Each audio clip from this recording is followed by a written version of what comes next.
Today I am joined by Carlo Lancellotti.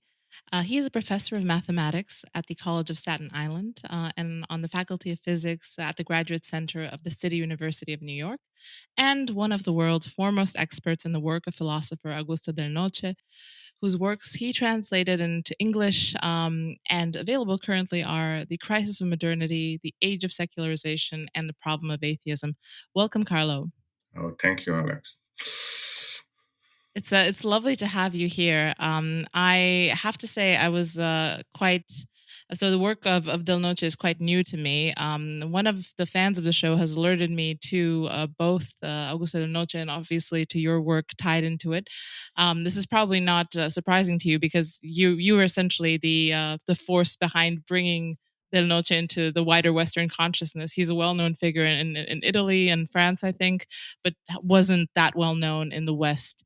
Mhm. What attracted you to Del Noce? What made you think that he's the kind of figure that the wider West needs to hear about at this juncture in history? Well, the Noce died in 1989, and he lived through what we can call the golden age of ideology in Western Europe, meaning that he was born in 1910, then he saw the rise of fascism as a young man, then World War II, and then the big neo-Marxist wave after World War II, the Cold War, the 1968, the Red Brigades, all the third Marxist wave in Italy. So his thought is shaped by ideological issues and by the problem of totalitarianism, if you wish. And I have been living in the United States since 1990, and one striking aspect of growing up in Italy and then living in the US is how there are some eerie similarities between certain, again, ideological trends that I can see today and some of the trends that Del Noce witnessed in his lifetime. And this is why, in some respects, Del Noce is sometimes strangely prophetic, not because he was a prophet, but because he was witnessing certain phenomena that to some extent, with obvious differences, are repeating today, I think, to some extent. So I mean, I personally always I felt that for this reason, sometimes my American friends were a little bit innocent about, say, ideology, totalitarianism, the nature of Marxism as a philosophy. Also, for example, the philosophical implications of the sexual revolution and gender-related movements. And there was a lesson to be learned from European history because, in some ways, I think secularization unfolded later in the US in its political expressions. I mean, the Noce thought that both ideological thinking and totalitarianism were expressions essentially of secularization. That when people kind of give up on God, they have to turn to politics by certain logical necessity. And this happened earlier in Europe and later in the English-speaking world, as I was trying to say before. And so this is why I think that there is this strange relevance of the Noce to the current Western situation. Does that make sense? Yes, it absolutely does. I think I took this out of the first book I think you translated, which is the Crisis of Modernity, which is a kind of a Mm-hmm. compendium of essays that you've curated yourself, kind of as an introduction to Del Noce. And I think here he mentions the idea that um, modernity must be regarded as the period in which the phenomenon of atheism manifested itself and burned itself out. I thought Mm-hmm. this very profound statement. Could you expand on that a little bit? So it is kind of the completion of the rationalist ratchet from Descartes up to that point. Is that correct? Yeah, that's exactly right. I mean, in order to understand that statement, you have to put it on the background of what the kind of standard narratives about modernity have been since, say, the French Revolution. And there is what I can call a secular progressive narrative in which modernity is this break with the past that began with the Enlightenment and is moving towards a greater and greater political and scientific and technological progress. And so there is, it is understood as a process of inevitable secularization, that basically as society moves towards technology and freedom, necessarily the space of religion shrinks. So there is this idea of inevitability, that the modernity is this inevitable process, basically of moving away from transcendence towards a humanized secular world. But then Del Noce was a Catholic thinker, by the way, as you probably noticed, and the standard response to this secular progressive myth of modernity, mythology of modernity, was what Del Noce calls the Catholic romantic view of modernity as this process of inevitable decline. Like from first the end of the Middle Ages, nominalism, then from medieval nominalists to the Reformation, from the Reformation to the Enlightenment, from the Enlightenment to Marx, from Marx to us, in a process of inevitable decline. Now, Del Noce was kind of skeptical because this is like the same view as the secular view, except that with a minus sign instead of a plus sign. You know what I mean? There is still the myth of modernity as this inevitable process, this grand historical narrative charged with meaning, with this, except instead of marching towards heaven, it marches towards hell, so to speak. Del Noce felt that modernity was not such a univocal process.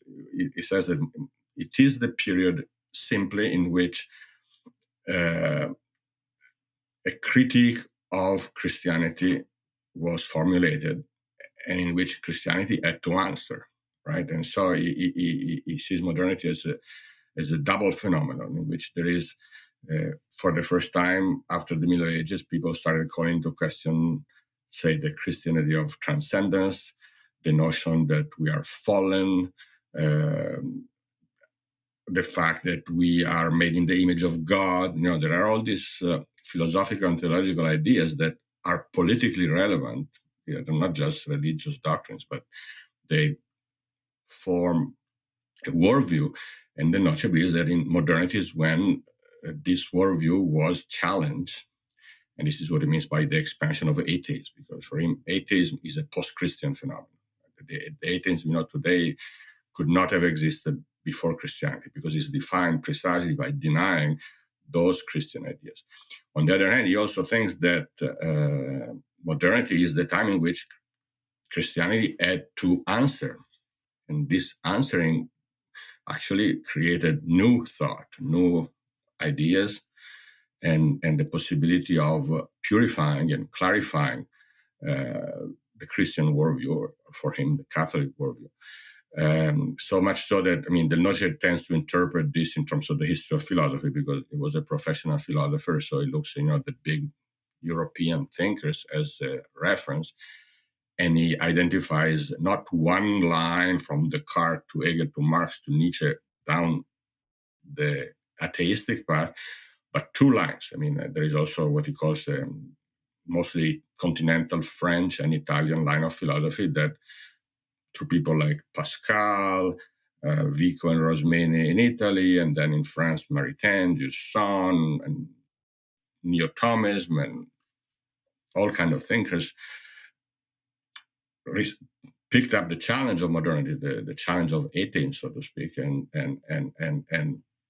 renewed correspondingly a Christian worldview. So he proposes a more nuanced interpretation, but recognizing that, yes, without being inevitable, the modern age is the age in which the world has challenged the Christian worldview. Yeah. So the response that Nietzsche gave is rather well known, but the other response to modernity, I think it's Rosmini, you mentioned as well, that is kind of a more it's still a religious worldview. So I wonder if you could expound on that, because essentially what we're trying to uncover in this podcast is, also more productive avenues. There's a lot of dead ends, which is it's easy to find, but I wonder what a more I don't know, integral perspective on modernity could be. What is the next step on that line of thinking? Well, Del Noce believes that in modernity there was one important positive development, which he says as follows: it is the period in which it became clear that uh, the dialectic, so to speak, connects between truth and freedom, meaning that in the Middle Ages, people emphasize the authority of truth, but they didn't problematize, they didn't call into question the fact that the form in which truth can be truly accepted as truth by us. And this is freedom. So the Noce says that modernity raise the question is, how can truth be truth for me? Religious truth, philosophical truth. I'm talking in very general terms, and this is why for him the value of modernity is freedom, correctly understood. Freedom not as you do what you want or whatever, but freedom as the only possible way in which truth can be welcomed as truth. Truth cannot be really accepted as truth if not through freedom, through the human desire of freedom. And so he finds this in all range of thinkers, not only Rosmini, but Pascal, and then the modern, good name, Tocqueville. There is a certain type of, you could call it liberalism, but not in the Anglo-Saxon meaning of the word liberalism, more in the more continental French, Italian sense. So that to him is the important thing about modernity, to have raised the question of freedom. And so he doesn't think that the response to modernity can be reactionary.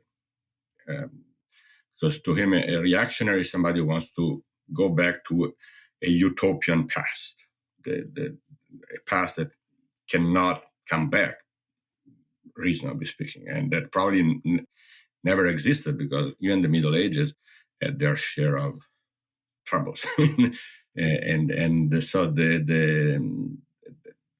question is not to be reactionary, but the question is to rediscover tradition to address new questions. I mean, like exactly the question of political freedom, the question of living in a pluralistic society.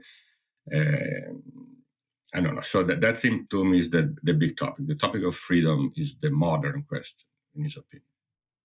Yeah. And what was Del Noce's perspective on freedom? What did freedom look like for him? Well, I mean, he would not disagree that freedom is freedom to pursue beauty and truth and justice. So it cannot just be, the liberal, modern Anglo-Saxon kind of idea of this atomic individual without any responsibility who can self-determine.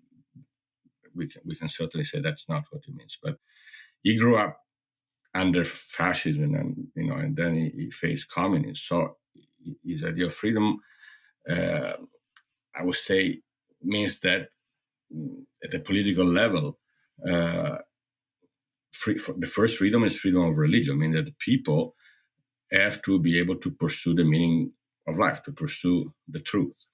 Because if they don't accept the truth through a free search, it's not going to be true. I mean, it's not going to be the truth. Politically, he was a Christian Democrat. After World War II, you had all these political parties in Europe who tried to rebuild after the war, in a sense, trying to strike a compromise between Christianity and democracy.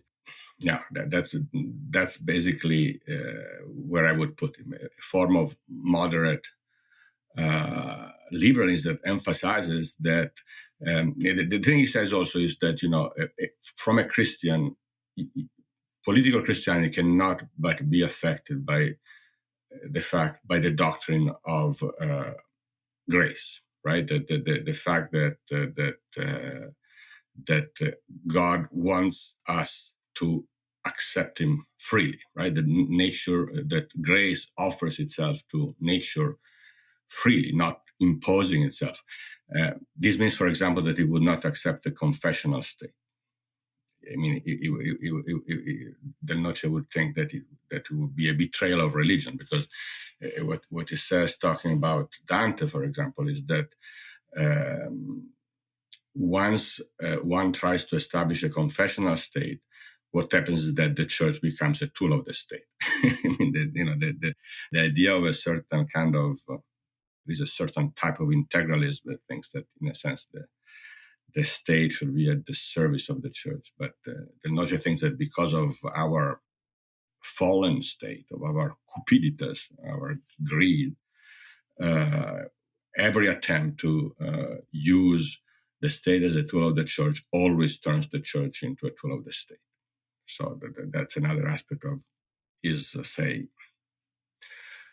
liberalism with quotation marks, that he does not believe in a confessional state, for example. I don't know. I'm rambling a little bit. Does that answer your No, question? no. Yeah, no, I understand that. I think it is one of the hardest questions. It's essentially as old as time, who watches the watchers, where does sovereignty lie?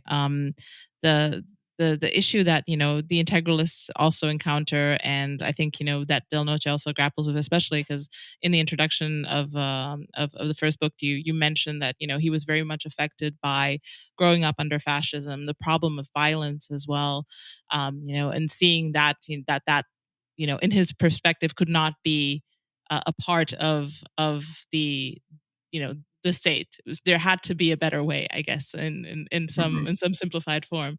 So I can understand that, and that's one of the problems that I think a lot of people who come on this podcast grapple with. The issue that appears again and again, and we see this under liberalism as well, is that um, the in a way a confessional state is inevitable. There is a value system that is a value hierarchy that each sort of Mm-hmm. state embeds in one way or another under liberalism. And I think you mentioned this as well in the book, is it kind of has become a form of completed Marxism, kind of Marxism Mm-hmm. that has self purified of its labor roots, and has now just become a very very virulent creed of a certain middle class to upper class striver, a caste, and that seems to be the confessional state that we live under. And the problem with that is that it doesn't actually see itself. It Mm-hmm. exists and it kind of runs in the background, and it sees itself as common sense. It sees itself as Mm-hmm. being on the right Mm-hmm. side of history and all of that. So I wonder, has Del Noce grappled with the kind of the inevitability of a value hierarchy in the state? Oh yeah, I would certainly agree. I mean, the Noce would never buy into the idea that there could be a metaphysically neutral polity. That he says that he goes as far as saying that every human society is based on some religion. Uh, what is at stake is whether, from the perspective of a Christian uh, perspective, this means that, for example, faith could be imposed, or that the extent in which one can coerce, say, religious minorities, or so that's, but there is no question for him that there is no human society without a religion. There is no human society without a worldview. It's just inevitable. That's how the way human beings are hardwired. I mean, that we always, even if we don't say it, we always have a certain narrative, a certain image of ourselves, a certain metaphysics. So to him, there is no question, and of course, he would completely disagree with the kind of modern Western liberal idea that you can put that into brackets, and because you're not going to. I mean, and in fact, one of the things that makes him interesting, I think, is it shows how there is all these metaphysical assumptions, for example, behind the sexual revolution, right? Because the sexual revolution kind of claims to be value free, and it's not. I mean, and the Noce says there is a very precise uh, idea of what a human being is, what life is about, what happiness means, for example, right? And there is no way of escaping that. No, that's for sure. But another comment, I think that what the Noce has in mind, talking about freedom, is also that uh, politics can only be healthy within a certain broader context, right?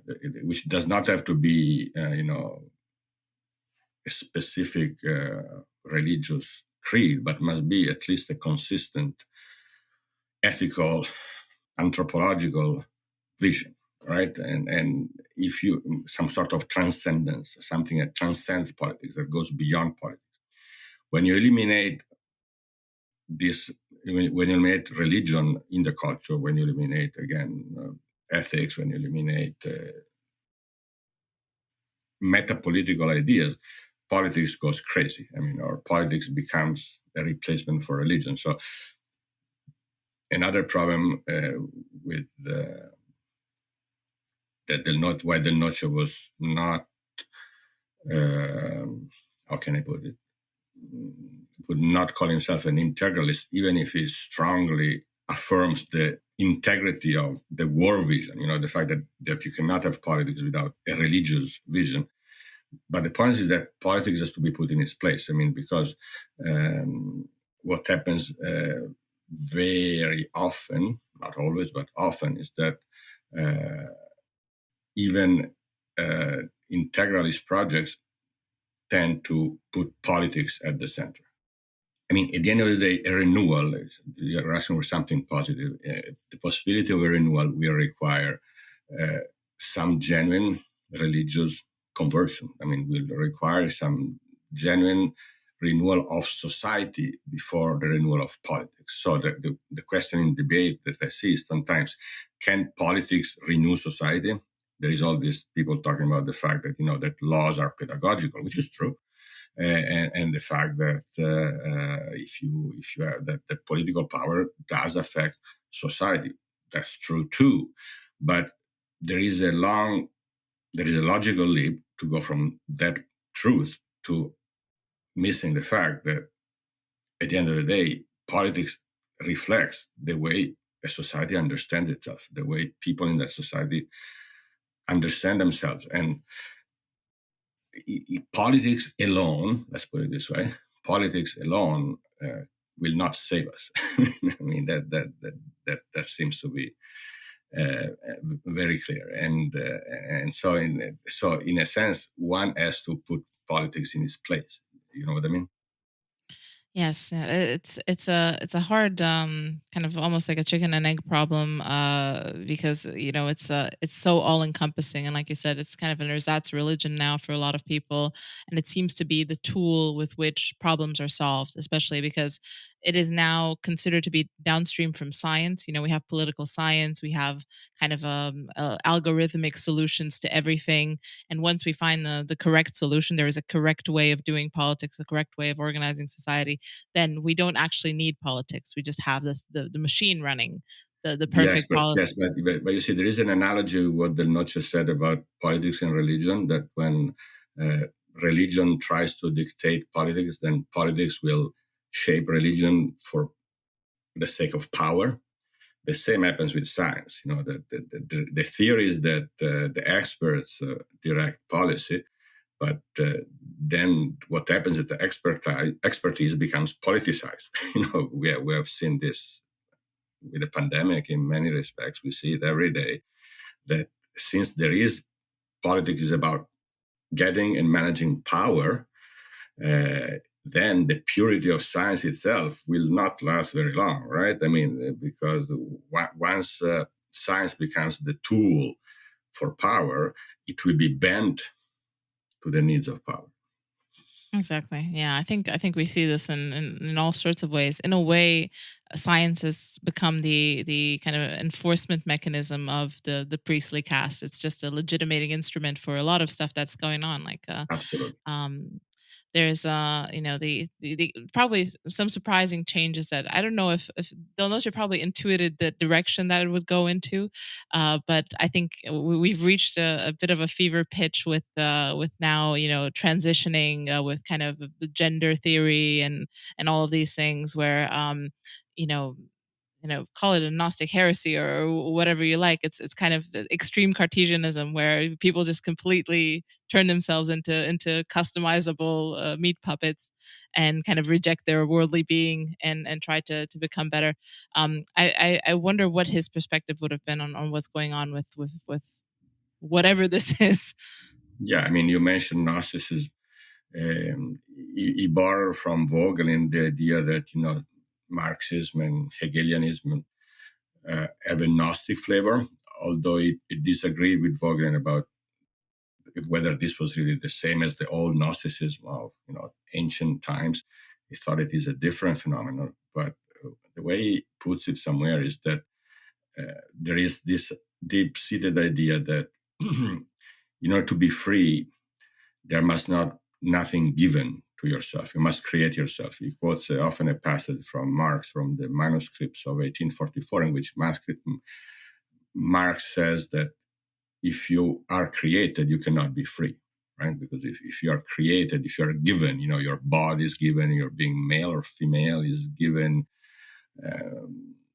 If anything in you is given, you cannot be free. Okay, of course, this is an incorrect idea of freedom, but it is underlying a lot of these debates. Okay, there is the idea of this radical self-determination, but radical self-determination leaves a complete vacuum because when you take away all the givenness, at the end of the day, you become a completely plastic, empty space that can be shaped by society, by instinct, by all these things. So I think Del Noce identifies the great contradiction of this kind of Gnostic movement, like I think transgenderism in its ideological expression is a neo-Gnostic movement, in this contradiction that it affirms freedom as complete independence and non-givenness, and then this freedom evaporates, right? I mean, at the end of the day, you become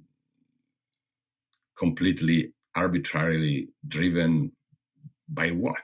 By what people tell you at school, by what you see on TV. We see all these incredible statistics about people questioning their gender tripling or quadrupling over 10 years. That's obviously a socially induced phenomenon. Is it freedom? Probably Yeah, not. It just. it's a I think at the end of the day and at the base level, it kind of at least from my perspective, comes from the issue that liberalism promises equality. Equality is a very fuzzy term, and equality is kind of at the basis of what one can expect from the liberal regime.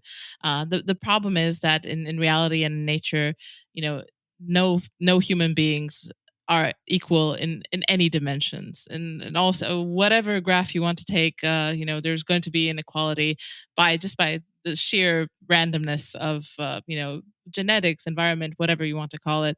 The and I think the space where you can have equality is as kind of this instinctive, autonomous, homunculus behind the eyes, where you're kind of reduced to pure Mhm. autonomy, and you just decide, and you're just running on instinct, and I feel like that's probably the space where you have the most freedom in that perspective, where we're all the same behind the meat suit. So it's kind of trying to fulfill the promise of equality that's not possible in the real world, in on Earth, in this kind of Gnostics realm, where we're kind of given more permissions, more degrees of freedom, if we're just a rational chooser behind the eyes, without being encumbered by all these unchosen bonds in the real world.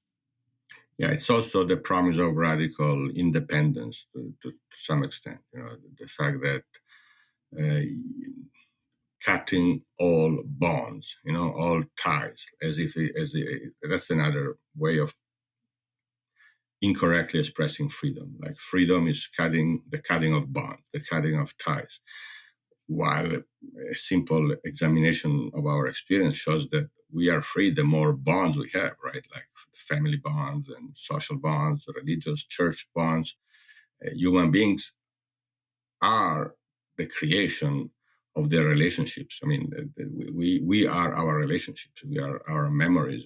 We have our friends. We have our parents. You know, so that's exactly again what he means by Gnosticism or nihilist. That if you try to cut the human being from its relationships, there is nothing left, and that's manifested in first epidemics of mental illness. Right? I mean, it cannot be by coincidence that there is all this mental fragility because it is the idea of the homunculus that the independent atomic individual is completely abstract, completely ideological. It doesn't work, and we are seeing the effect of that.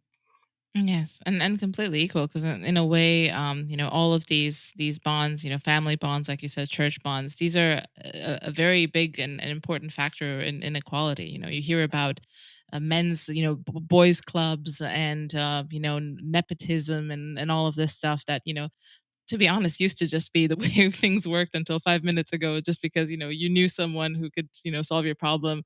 Now everything has to be open to everyone on the planet, and to engage in competition or not in some ways, in quota systems, which is another thing. Just redistribute it fairly so each homunculus gets their slice of the pie, and none of the homunculi are left out.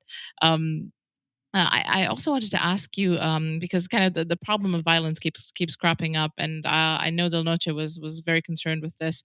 I wonder if he's grappled with the thoughts of Rene Girard, which is another writer on who kind of Mhm. covered this the space of violence. Also, the idea that human desire is infinite and kind of how it propagates. I wonder, is there any overlap there, or were they in Well, conversation? it doesn't really quote Girard, so I'm not even sure if you read it. But on the fact that desire is infinite, yes, because of Augustine. I mean, Del Noce was in his own way an Augustinian, and he certainly recognizes that there is this infinity uh, of human desire, which is what gets transposed into politics.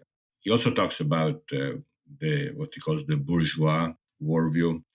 He thinks that one of the ways of describing modernity is in terms of this idea of happiness, right? Because and he opposes it to the traditional idea of beatitude, because there's, the idea of beatitude was that the human beings flourish if they, in some sense, conform to the order of being of creation. That there is a certain order, a cosmic order, and that the problem of life is to fit. I mean, to harmonize yourself with this. While the modern idea, which he calls the bourgeois idea, is this idea of worldly happiness. And basically, that the individual can multiply his or her experiences and achieve this kind of subjective emotional happiness, which is unrelated to any outside transcendent order. So you see the difference. But what he says is that in practice, the Augustinian, restless heart, that our heart is restless and will never be satisfied until it rests in God, gets transposed in this never-ending quest for more experiences, never-ending quest for more goods, for more consumption. And so there is this kind of perverse mechanism by which he says the human beings finds himself in the world without being asked for permission, and then he wants to get this infinite possession of the world. And again, well, of course, he disagrees. I mean, he thinks that this is not going to work, but that's where he sees the infinite desire at play in our society, in this kind of horizontal secular transposition into a quest for greater and greater consumption, for greater and greater experience, vitality, that you have to be more and more vital. And of course, sex is the sphere in which this desire for perpetual novelty expresses itself, for example. Yeah, I think what the ingredient that Gerard adds to this is obviously mimesis, the idea that we kind of borrow desire from the people around us. We kind of reflect each other's desires, uh, and that reaches a kind of an extremist. And what you have at the moment is kind of the technological layer on top of all of our desires. So, as you know, maybe 100 years ago, you would have the maximum mimesic and mimetic desire ratchet that you could engage in was the one in your small circle of people that you would see directly. Now you're kind of part of this global mimetic apparatus where you compare yourself with all the people in the world and all the people you have access to. Rich, famous, beautiful. Extremes of desire. People couldn't even imagine or dream of levels of that. Of striving to match those. Mhm. So I think the problem that we have at the moment is that it's easy to get off the hedonic treadmill when desire is capped, when you kind of reach the end of the desire trap and then you see, okay, the abyss still opens up in front of me and there's nothing really on the other side. But now, because the promises and the levels and the directions that you could go, just the degrees of freedom that you have with your desires are so infinite, the horizon is constantly receding, and you can always be on the hedonic treadmill. There always is a promise of something better, something more, younger model, a better vacation, a slimmer physique, or whatever is interesting to that particular individual. Now also facilitated through very sophisticated marketing algorithms where they really know what you want. It really is hard to get over that mountain, if you don't if you don't realize at one point that I've been doing this for x amount of years, and now it's time to get off. Yeah, it feels like a more complicated mousetrap, I think. Yeah, no, that makes sense. I mean, there is like a mass manufacturing our desire, right? I mean, that Hmm. I mean, a very advanced society with wants to manufacture desires because that's where you also sell stuff, right?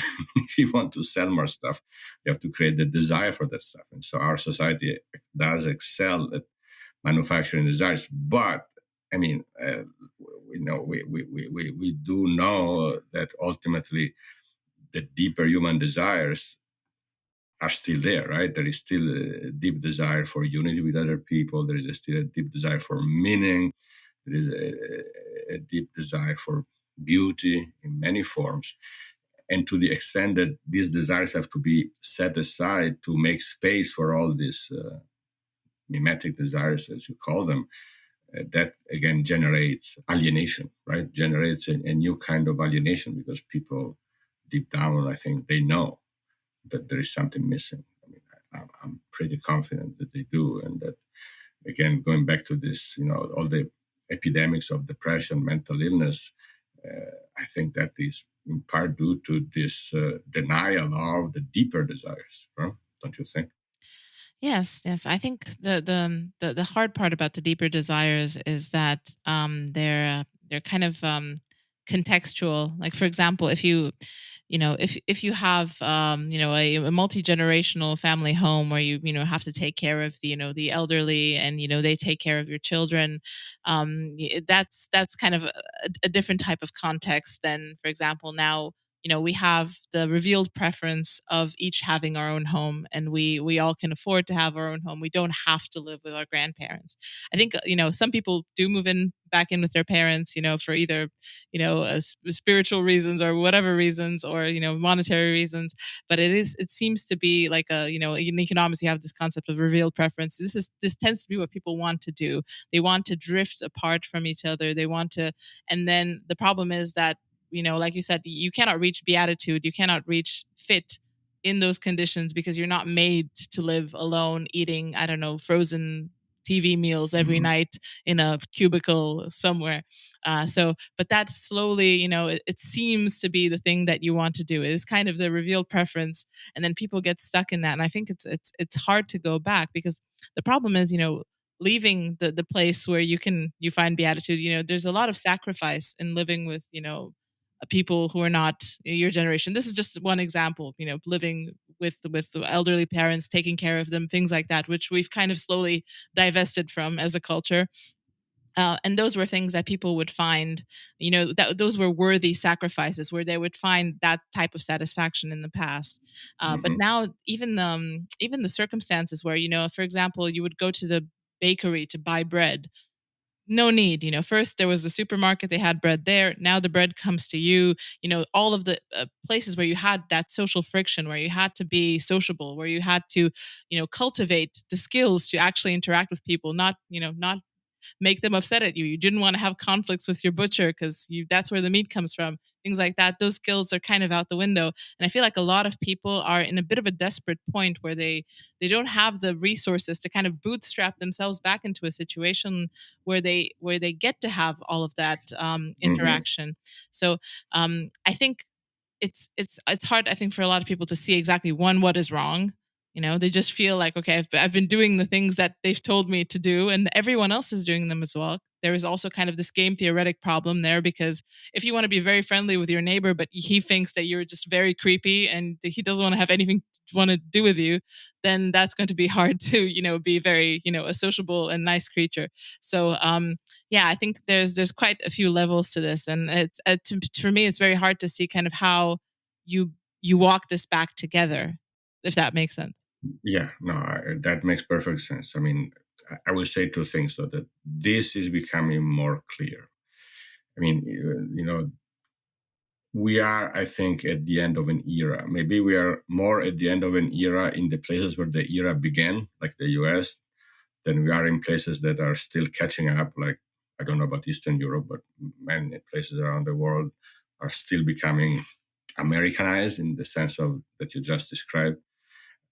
America, really, for example, I mean, these trends were already visible in the 60s, right? I mean, and if, in fact, one of Del Noce's interesting things is that he was one of the first to notice that there was a new West, right? That the West after the 60s was different from the old Europe in which he grew up, exactly for the reasons that you say. He calls it this process of disintegration. He says that there is a totalitarianism of disintegration, which is an interesting formula. I mean, that everybody has to become the atomic individual, or you cannot live here.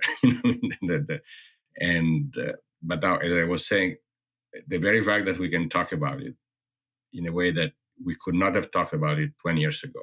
I mean, still 20 years ago, we were in the wake of the Cold War, the position between was freedom and democracy versus communism. And then communism was over, the clash of civilization, the end of history. Now people are, at least some people, are much more aware of this, of what happened from the last 50 years. And when usually in history, when you can start seeing in retrospect and noticing this as a happen, often means that the end could be approaching. The question is, how will the end take place? Of course, we don't know that. One could speculate that a lot of this infinite multiplication of experiences and consumption and was all based on debt. That was all based on an environmental distraction, right? And that to the extent that both the financial burden and the environmental constraints become unbearable, uh, we could hit against a material wall, for example. I don't know.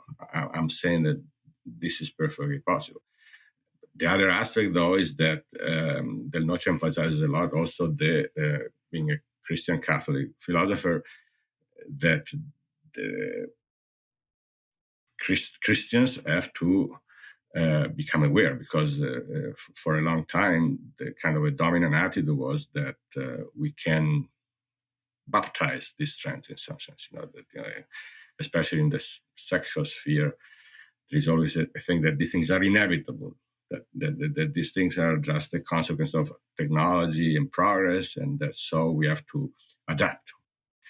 While one has to say loud and clear, no, this is not enough. With from a Christian perspective, we know that true desires are bigger, that humanity is greater than this.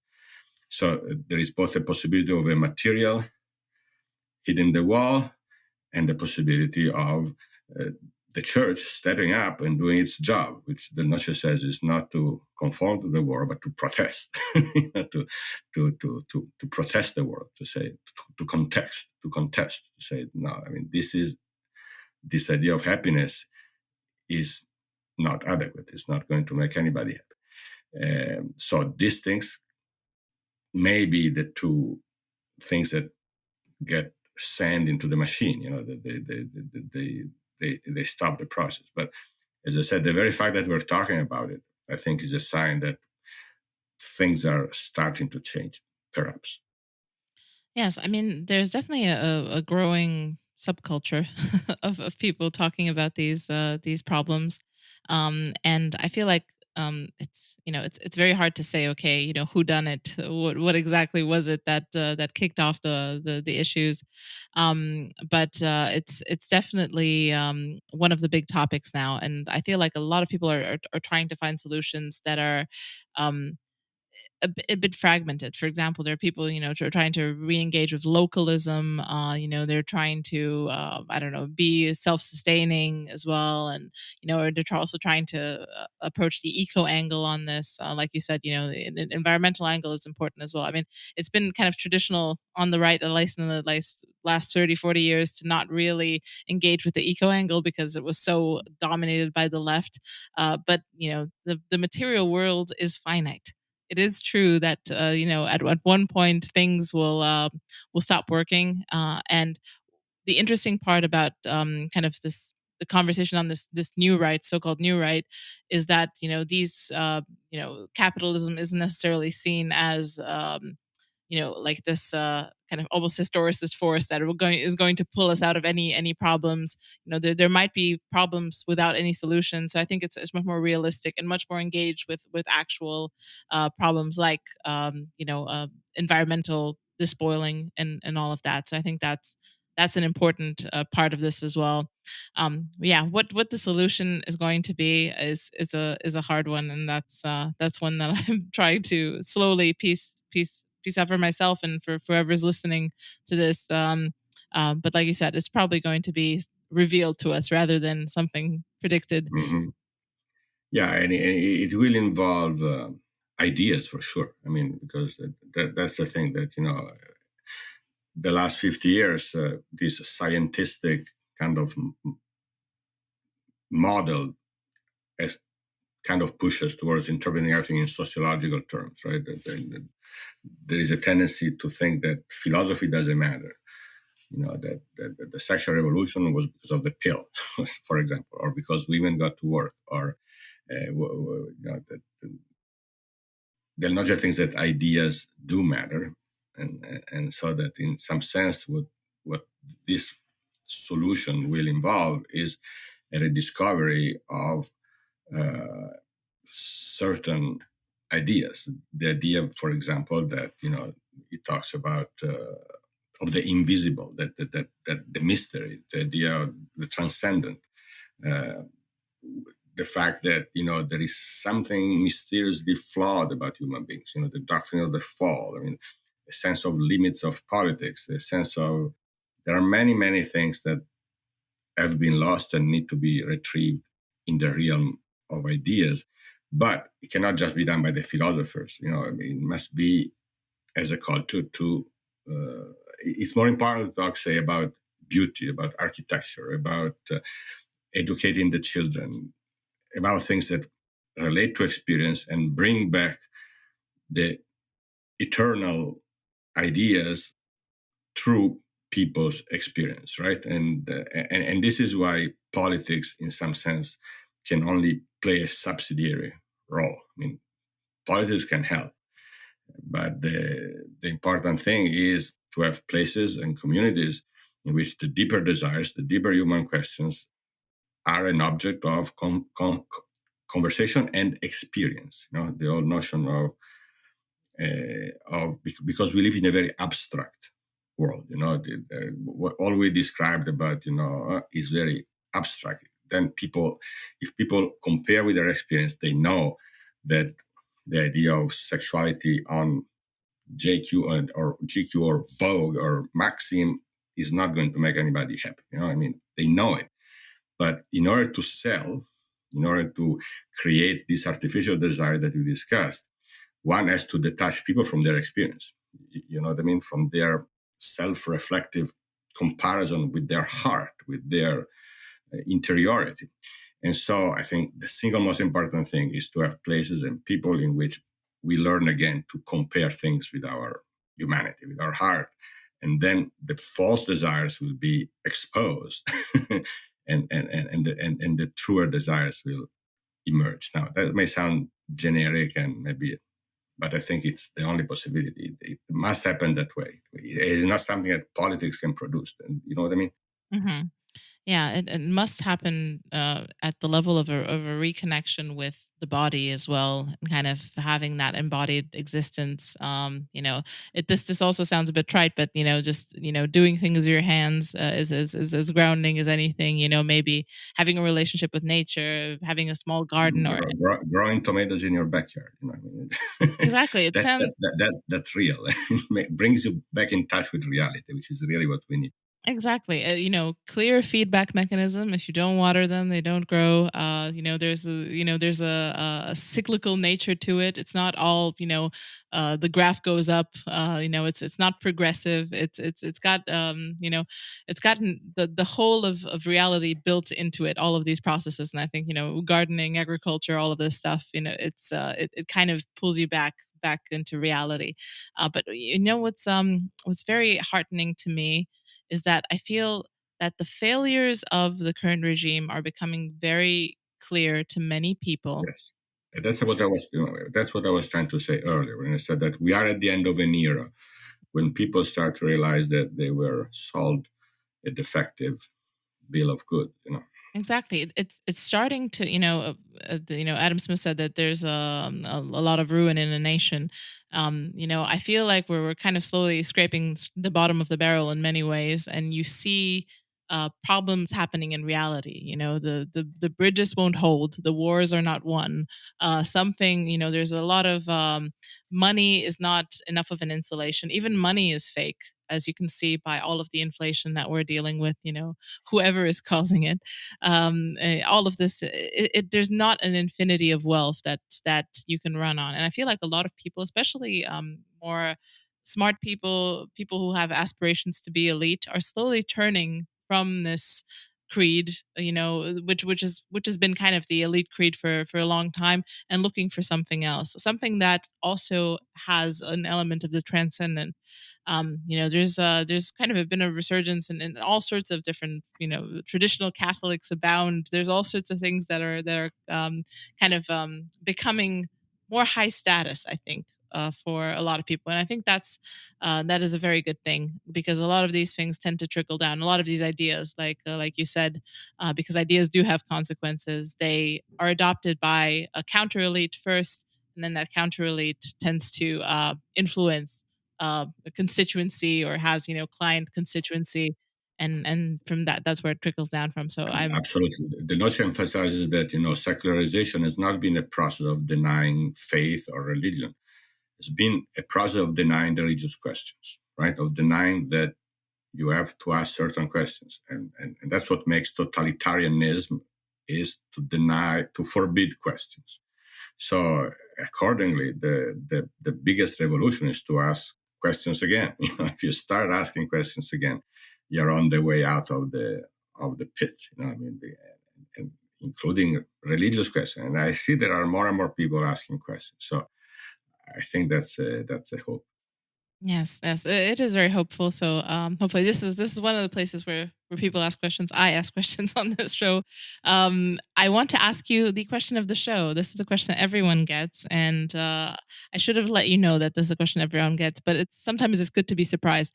Do you have a subversive thinker, a which is maybe not Augusto del Noce, because I know you definitely endorse his views, someone who might be tied into the thought of Del Noce, someone who think is underrated, or people would benefit from reading more of? Yeah, well, when I grew up, I was very much influenced by the thought of Monsignor Giussani, the Italian theologian. Luigi Giussani was an Italian priest, and he started the Catholic movement, which I've been involved for many years. But apart from that, he was an author. He wrote books, and I would recommend his most famous book. It's called The Religious Sense, which is all a book about the fact that religious questions that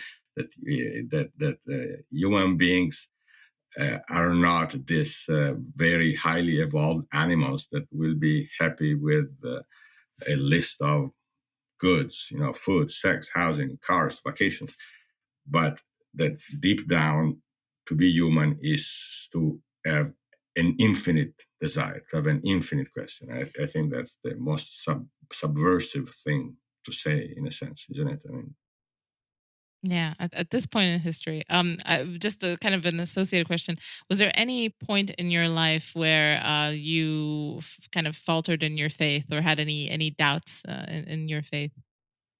well, as Ratzinger, Dan Cardinal Ratzinger wrote a book called Introduction to Christianity, which I highly recommend. It's one of the classics of the 20th century. In the first chapter, I think he says that both the believer and the atheist share in the fight with doubt. I mean, if you did not raise the question, if you did not have a doubt in a good way, not in a negative way of being a skeptic, calling into question everything, but in the question of recognizing that life is mysterious and God is mysterious, and that we ultimately see through a glass darkly, as St. Paul says, then you have not taken your faith seriously. So the struggle with doubt is part of faith.